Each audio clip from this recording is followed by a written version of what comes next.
Praise the lord. ఈరోజు దేవుని వాగ్దానం యెషయా గ్రంథము 56వ అధ్యాయము 7వ వచనము. నా ప్రార్థనా మందిరములో వారిని ఆనందింపచేసేదను.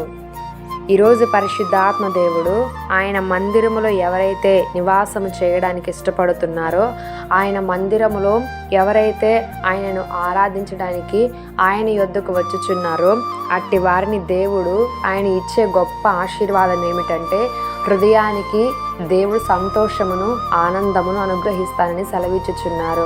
ఈ లోకంలో ప్రతి మనిషికి కూడా ఎంత డబ్బు ఉన్నా, ఐశ్వర్యము, బంగారము, వెండి, ధనధాన్యములు ఎన్ని ఉన్నా కానీ హృదయంలో నెమ్మది లేకపోతే, హృదయంలో సమాధానము లేకపోతే వ్యర్థము.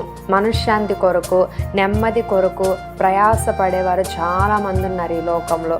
దేవుడు మనతో మాట్లాడుతున్నటువంటి మాట ఏమిటంటే, ఆ నెమ్మది కొరకు, సంతోషము కొరకు, సమాధానము కొరకు ఎంత ప్రయాసపడి నువ్వెక్కడికి వెళ్ళినా దానిని పొందుకోలేవు, కానీ ఆయన సన్నిధిలో మాత్రమే సంపూర్ణ సంతోషం దాగి ఉన్నది.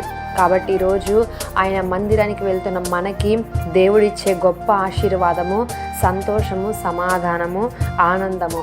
ఇవి నాకు దయచేయండి ప్రభువా అని హృదయపూర్వకంగా దేవుని మందిరములో ఆయనను ఆరాధించినప్పుడు మనం అడిగినట్లయితే తప్పకుండా ప్రభు మన హృదయాలను కావలసిన వర్తమానముతో నింపి మనకి కావలసిన సంతోషము, సమాధానము, ఆనందమును అనుగ్రహిస్తాడు.